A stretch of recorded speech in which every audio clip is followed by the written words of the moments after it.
4 పైసలు 112 పైసలు పెంచింది. ఇది సరి అయింది కాదు.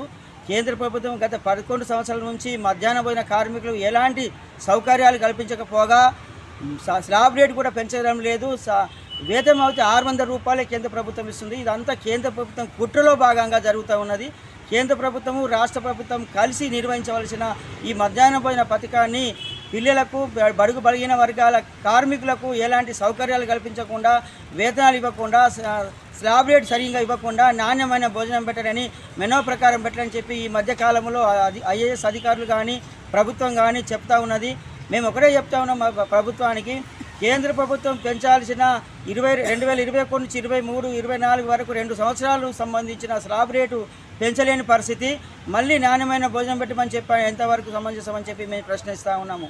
ముఖ్యంగా కేంద్ర ప్రభుత్వం దీన్ని చూడాల్సిన బాధ్యత ఉన్నది.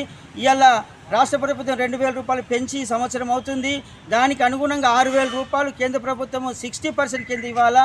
గతంలో యూపీఏ ప్రభుత్వం సంబంధించిన కాంగ్రెస్ ప్రభుత్వము 7.5% ఉంటే బీజేపీ ప్రభుత్వం వచ్చిన తర్వాత 11 సంవత్సరాల్లో సందర్భంగా 6% కుదించడం జరిగింది. మరి బీజేపీ ప్రభుత్వానికి కేంద్ర ప్రభుత్వానికి ఈ బడుగు బలిగిన వర్గాల మీద కానీ ఈ పౌష్టికారం అందించిన చిన్న పిల్లల మీద ఎలాంటి ప్రేమ ఉన్నదో మీరు అందరూ గమనించవలసిందిగా ప్రభుత్వానికి మేము డిమాండ్ చేస్తూ ఉన్నాము.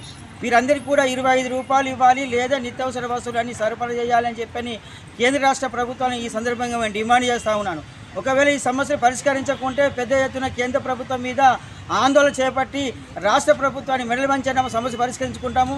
ఈ మధ్య కాలంలోనే కొడంగల్ నియోజకవర్గంలో ముఖ్యమంత్రి గారు సెంట్రలైజ్ కిచెన్ ఏర్పాటు చేయడం జరిగింది. మేము చెప్తా ఉన్నాము, ఇక్కడ వేడి అన్నం పెట్టే సందర్భంలో ఇవ్వాల్సిన బకాయిలు నిజామాబాద్ జిల్లాకు 8 కోట్ల రూపాయల బకాయి ఉన్నది. అవి ఇవ్వకుండా నాణ్యమైన భోజనం పెట్టాలా, మెనూ ప్రకారం పెట్టాలంటే సరి అయింది కాదు. రాష్ట్ర ప్రభుత్వం ఒకసారి హెచ్చరిస్తూ ఉన్నాము. మాకు ప్రతి నెల బిల్లులు ఇవ్వాల్సిన బాధ్యత ఇవ్వాలి, అదేవిధంగా వేతనాలు కూడా ఇవ్వాలి. ఎన్నికల సందర్భంగా ఇచ్చిన హామీని 10,000 రూపాయలు ఏదైతే ఉన్నారో ఆ 10,000 కూడా అమలు చేయలేకపోతే పెద్ద ఎత్తున ఆందోళన చేపడతామని చెప్పి ఈ సందర్భంగా కేంద్ర రాష్ట్ర ప్రభుత్వాలకు హెచ్చరిస్తూ ఉన్నాం.